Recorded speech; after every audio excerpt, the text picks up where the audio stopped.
Baik, Assalamualaikum warahmatullahi wabarakatuh.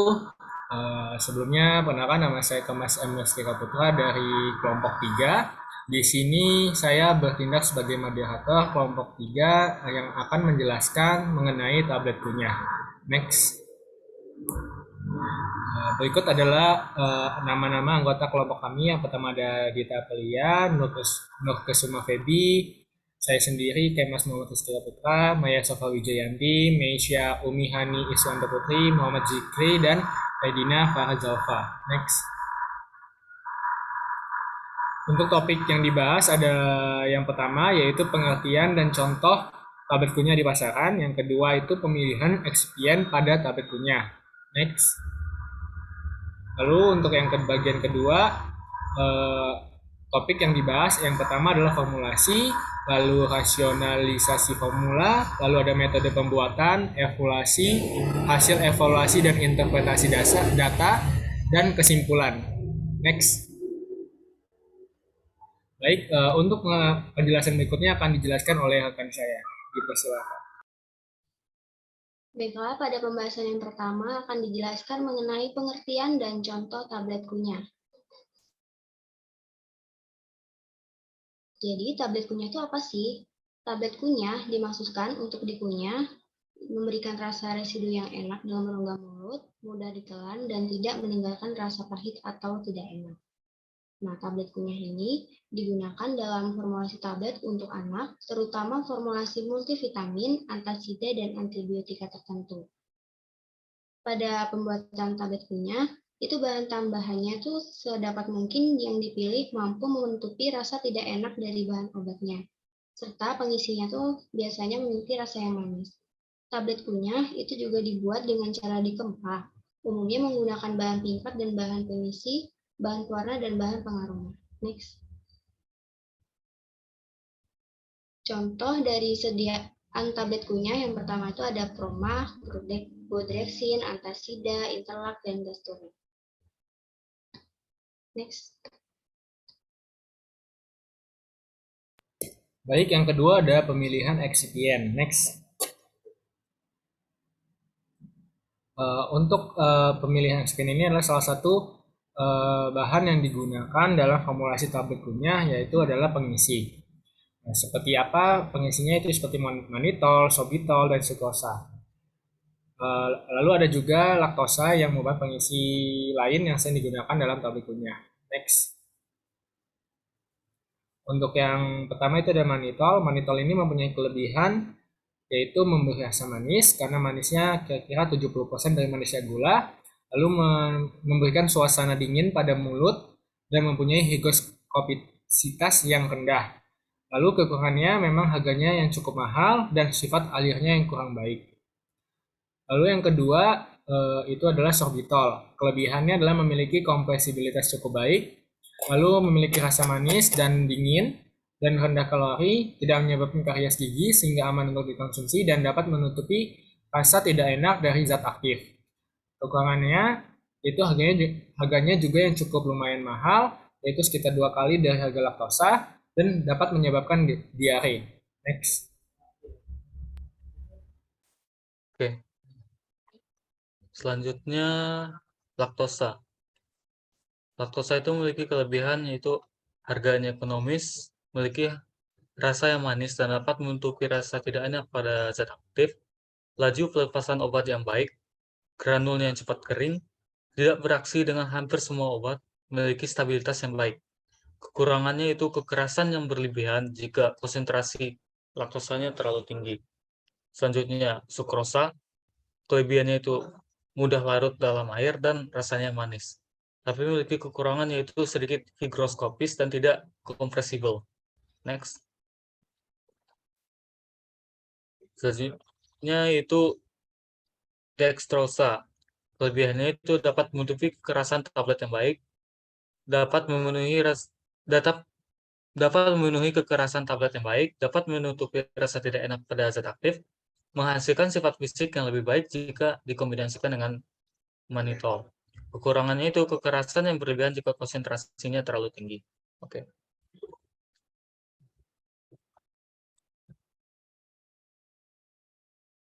Berikut daftar pustaka yang kami gunakan.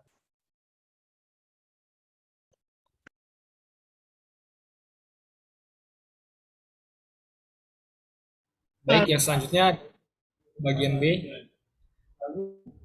Silakan dipersilakan kepada rekan saya. Lalu untuk bagian B, kami mengambil skripsi dengan judul Formulasi Tablet Kunyah Ekstrak Daun Salam menggunakan bahan pengisi mannitol laktosa yang ditulis oleh Rika Wulandari.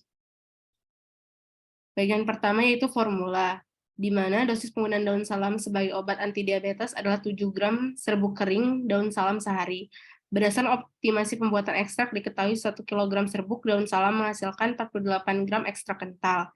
Sehingga 7 gram serbuk daun kering daun salam menghasilkan plus minus 300 mg ekstrak daun salam kental. Di dalam pembuatan tablet hisap, ekstrak daun salam ini dibuat dosisnya untuk 1 kali pemakaian sehari sehingga dalam 1 tablet kunyah ekstrak daun salam mengandung 0,3 gram ekstrak kental daun salam.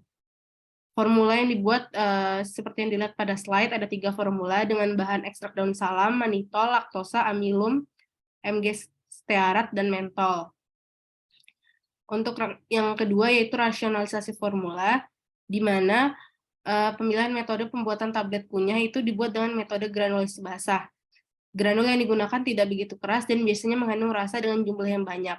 Bahan penghancur tidak begitu dibutuhkan dalam tablet kunyah karena di sini gigi melakukan fungsinya sebagai penghancur makanan dalam mulut. Untuk titik kritis metode granulasi basah, yaitu yang pertama ada jumlah bahan pengikat, yang kedua waktu pencampuran, dan ketiga ukuran penyaring. Untuk fungsi ekspien, tablet kunyah ekstrak daun salam ini dibuat dengan kombinasi bahan pengisi mannitol laktosa, di mana selain berfungsi sebagai bahan pengisi mannitol, juga dapat digunakan sebagai bahan pemanis. Rasanya yang manis dapat menutupi rasa tidak enak dari ekstrak daun salam, sehingga formulasi tablet kunyah diharapkan dapat diterima oleh masyarakat luas. Namun mannitol ini mempunyai kekurangan, yaitu harganya yang relatif lebih mahal. Maka formulasi tablet kunyah dapat dimodifikasi dengan menggantikan sebagian proporsi mannitol dengan laktosa. Laktosa yang relatif lebih ekonomis juga dapat digunakan sebagai bahan pengisi tablet kunyah. Laktosa juga mempunyai rasa yang manis, relatif tidak berbau, stabil di udara, dan tidak bereaksi dengan hampir semua obat.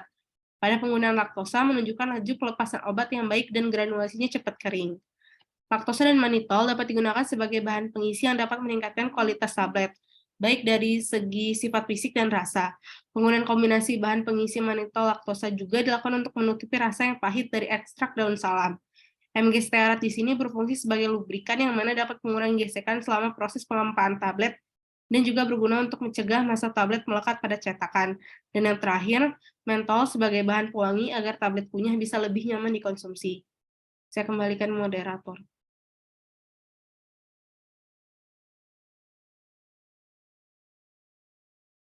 Selanjutnya, metode pembuatan.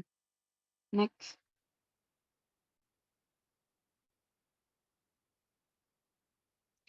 Yang pertama dilakukan pembuatan ekstrak, yaitu dengan dilakukan determinasi tanaman, terus lalu dilakukan pemeriksaan makroskopik. Simplisia daun salam dimaserasi dengan menggunakan etanol 95%. Ekstrak cair dikentalkan dengan rotary evaporator. Selanjutnya, setelah menjadi ekstrak kental daun salam, dilakukan uji organoleptik, uji kadar air ekstrak kental, uji KLT senyawa. Selanjutnya didapatkan data dari pembuatan ekstrak. Selanjutnya, pada pembuatan tablet, yang pertama, ekstrak kental dan bahan yang dibutuhkan ditimbang dan dicampurkan bahan dari masing-masing 3. Yang pertama, mannitol 100%, yang kedua laktosa 100%, yang ketiga mannitol dan laktosa 50% banding 50%. Dicampurkan ekstrak kental dan bahan pengisi, ditambahkan amilum mucilago, lalu menjadi granul basah diayak dengan ayakan nomor 14, dikeringkan dengan oven pada suhu 15 derajat Celcius. Setelah itu, setelah menjadi granul kering, diayak dengan ayakan nomor 16, ditambahkan Mg stearat dan mentol. Setelah menjadi granul, dilakukan uji sifat fisik granul, dan dilakukan proses penabletan. Setelah itu, jadilah tablet kunyah, dilakukan uji sifat fisik tablet dan uji responden. Setelah itu, analisis data.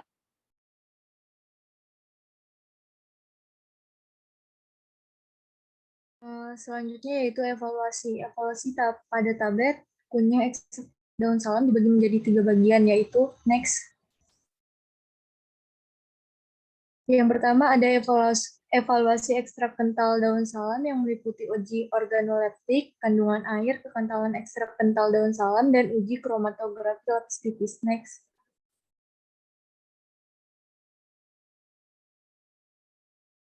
Selanjutnya dilakukan evaluasi sifat fisik granul ekstrak daun salam yang meliputi uji waktu alir, sudut diam, dan uji pengetapan. Next.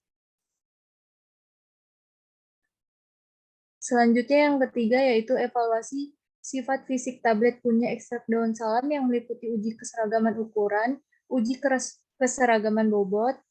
Next. Dan uji kekerasan, uji kerapuhan, dan uji tanggapan rasa.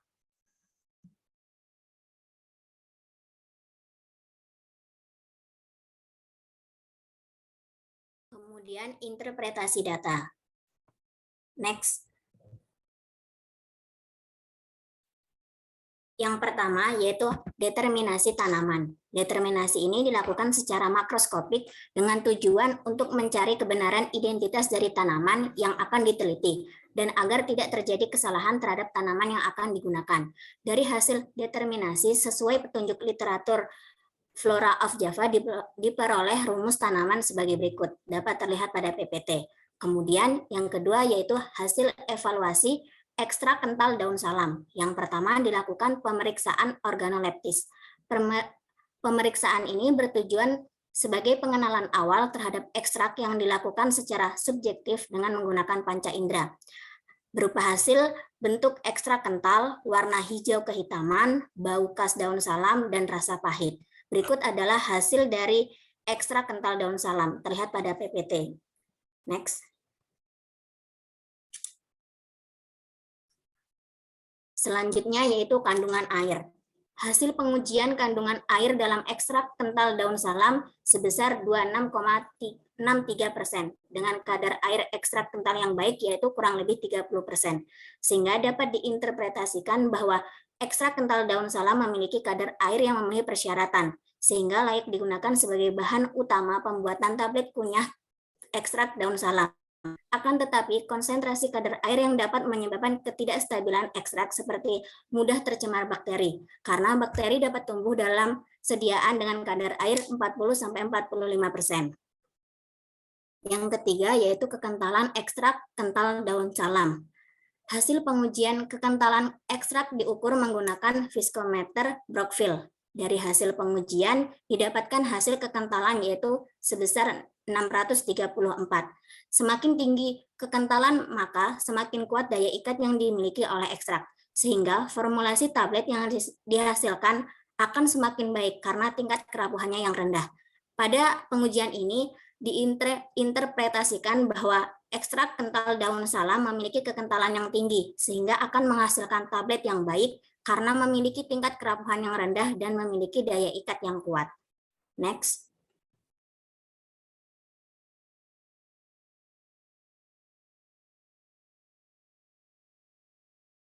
Selanjutnya yaitu pengujian kromatografi lapis tipis. Pada penelitian ini dilakukan kromatografi lapis tipis untuk mengetahui kandungan senyawa flavonoid yang terkandung dalam ekstrak. Digunakan sampel standar dan ekstrak pada panjang gelombang yaitu 254 nanometer, 366 nanometer dengan menggunakan visible. Pada pengujian ini dihasilkan warna yaitu kuning kecoklatan dengan RF pada standar yaitu 0,68 dan RF pada ekstrak yaitu 0,66. Next.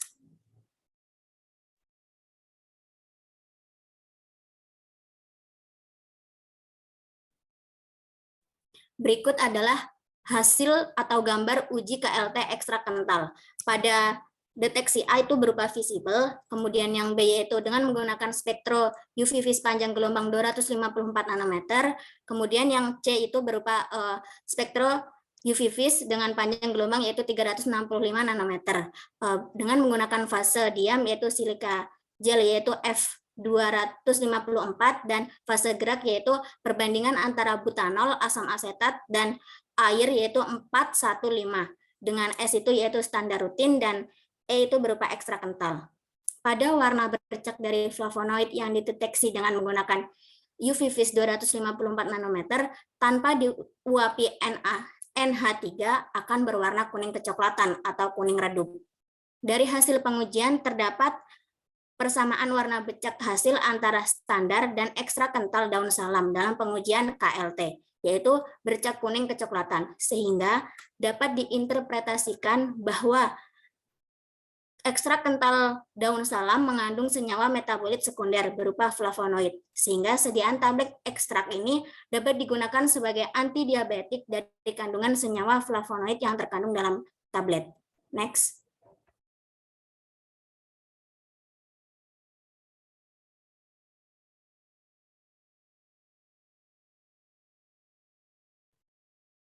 Kemudian dilakukan evaluasi fisik granul ekstrak daun salam.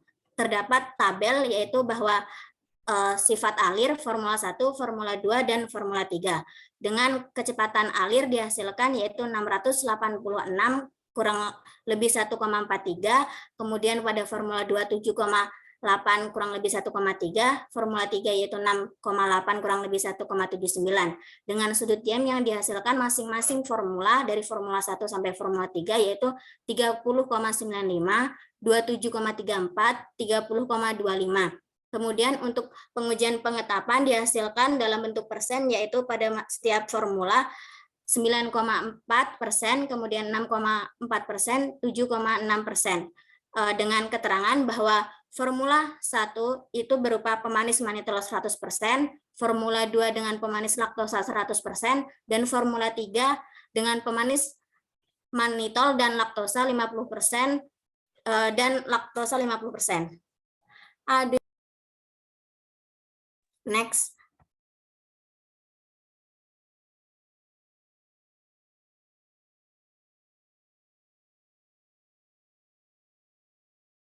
Next.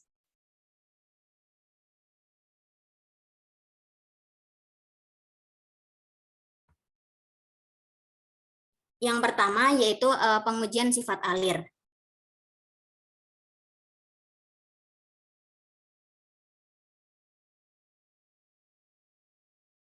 Mohon maaf, masih sifat ya.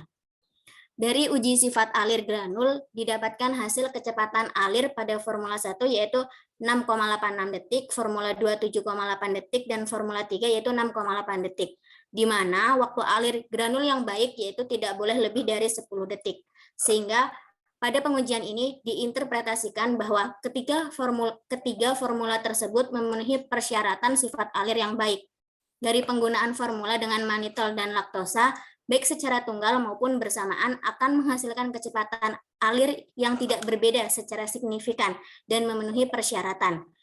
Kecepatan alir ini akan berpengaruh pada keseragaman bobot yang dihasilkan, di mana granul dengan alir yang kurang baik akan menyebabkan aliran granul dari hopper ke dalam D tidak sempurna, sehingga bobot tablet yang dihasilkan tidak konstan dan berpengaruh pada keseragaman bobot tablet. Kemudian yang kedua yaitu pengetapan. Uji pengetapan bertujuan untuk mengetahui karakteristik kompaktibel dan kompresibel granul. Hasil dari formula 1, formula 2, dan formula 3 menghasilkan pengetapan sebesar 9,4%, 6,4%, dan 7,6%. Indeks pengetapan yang baik yaitu kurang dari 15%. Granul dengan harga pengetapan rendah memiliki keteraturan yang baik, lebih cepat dan mudah mengalir. Granul dengan pengetapan yang besar memiliki sifat alir yang jelek karena cenderung akan bergabung dengan sesama partikel atau granul. Sehingga pada pengujian ini dapat diimplementasikan bahwa dari ketiga formula tersebut memiliki indeks pengetapan yang baik, sehingga memiliki sifat alir yang baik dan menghasilkan karakteristik pengompakan yang diharapkan.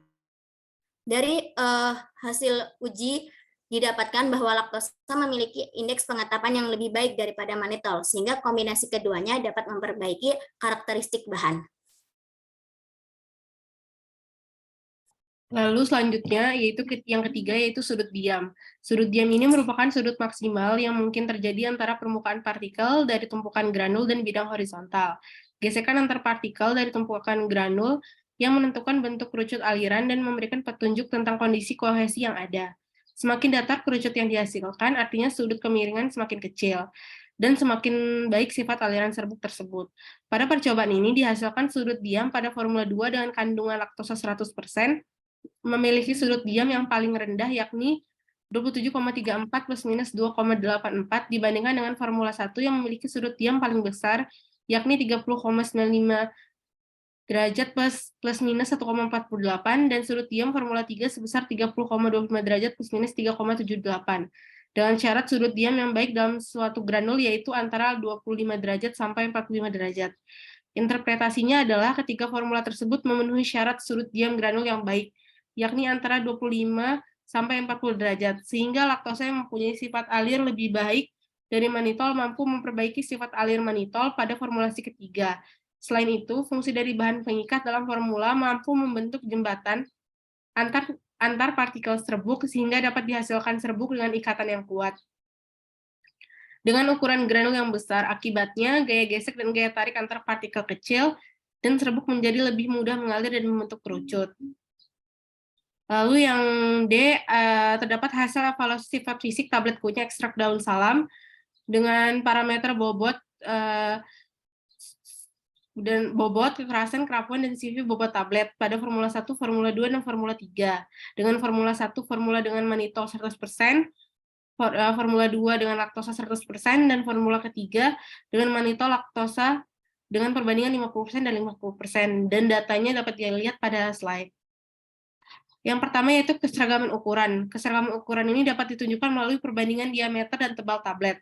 Tujuan dilakukan keseragaman ukuran agar pada saat pengemasan primer ukurannya seragam sehingga mempermudah dalam proses pengemasan. Pada hasil penelitian menunjukkan tidak adanya penyimpangan dalam keseragaman ukuran, dengan syarat diameter tablet tidak lebih dari 3 kali dan tidak kurang dari 1/1/3 tebal tablet. Ketebalan tablet adalah variabel dimensi yang berhubungan dengan proses pengempaan. Ketebalan tablet harus terkontrol sampai perbedaan kurang lebih 5% dari nilai standar atau nilai CV kurang dari 5%.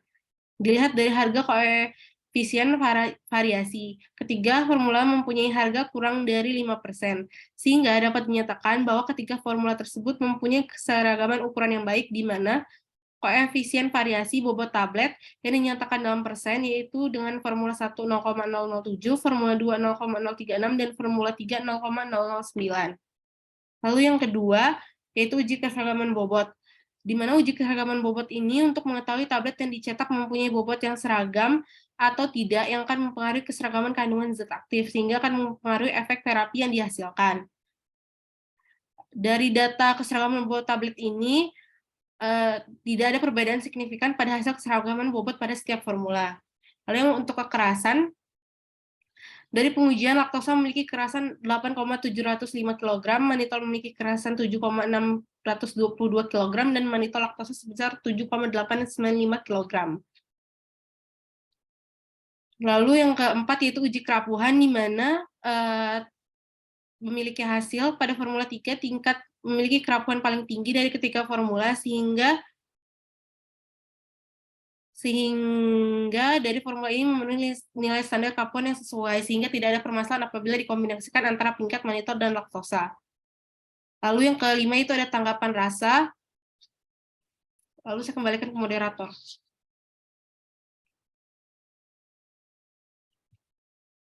Baik, selanjutnya untuk kesimpulan, next.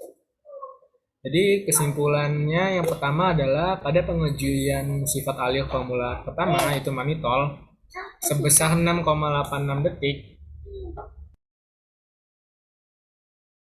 Formula kedua itu laktosa sebesar 7,8 detik, dan formula 3, manitol laktosa sebesar 6,8 detik. Di mana waktu alir granul yang baik tidak boleh lebih dari 10 detik. Sehingga ketiga formula tersebut memenuhi persyaratan sifat alir yang baik, maka tablet ini memiliki keseragaman bobot yang baik.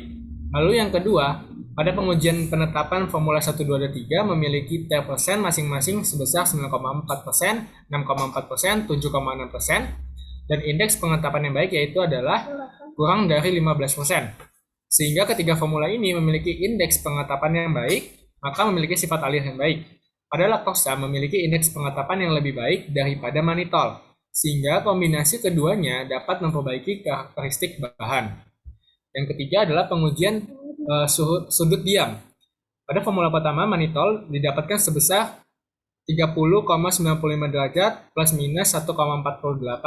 Lalu formula kedua, laktosa sebesar 27,34 derajat plus minus 2,84.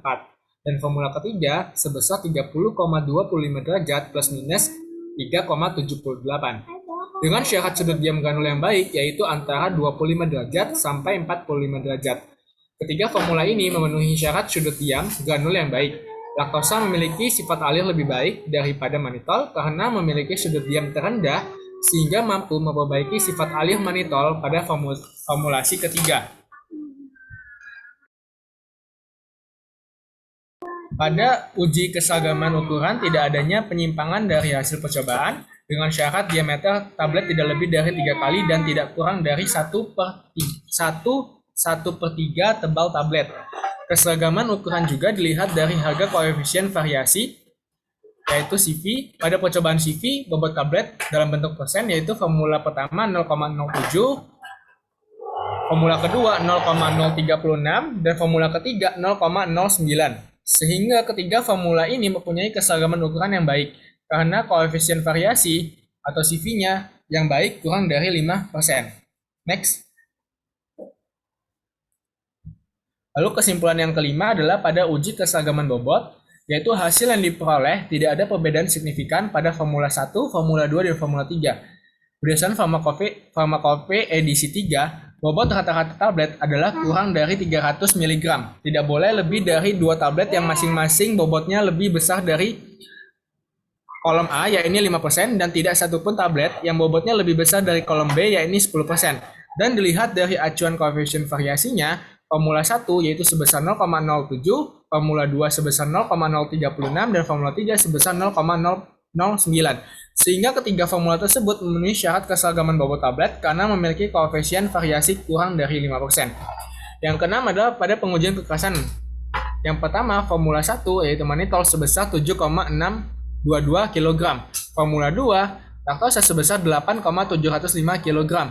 Dan formula ketiga yaitu manitol laktosa sebesar 7,895 kg. Sehingga ketiga formula ini memenuhi syarat kekerasan tablet kunyah antara 7-14 kg. Laktosa memiliki kekerasan lebih besar karena laktosa mempunyai kompaktibilitas lebih tinggi daripada manitol.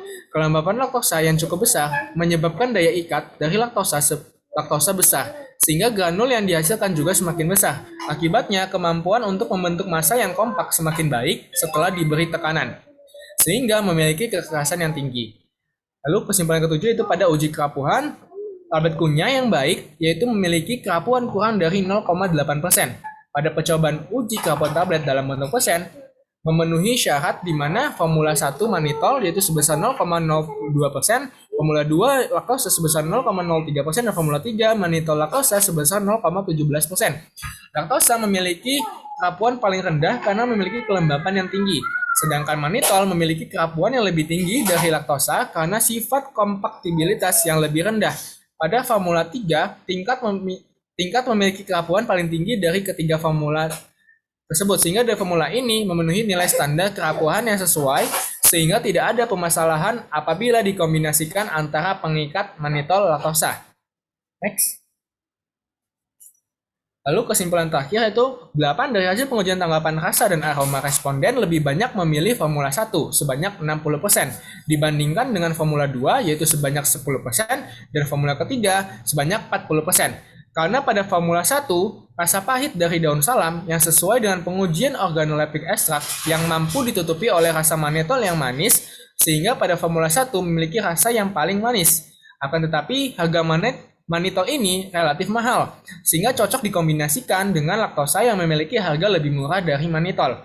Untuk penerimaan warna dari tablet ekstrak kental daun salam, sebagian besar responden menyukai warna dari formula 2, yaitu sebesar 40%, dan formula 3 sebesar 40% dengan alasan warnanya lebih terang, tidak pucat, dan pada formula 1 yang daripada Formula 1 yang dipilih responden sebesar 20%.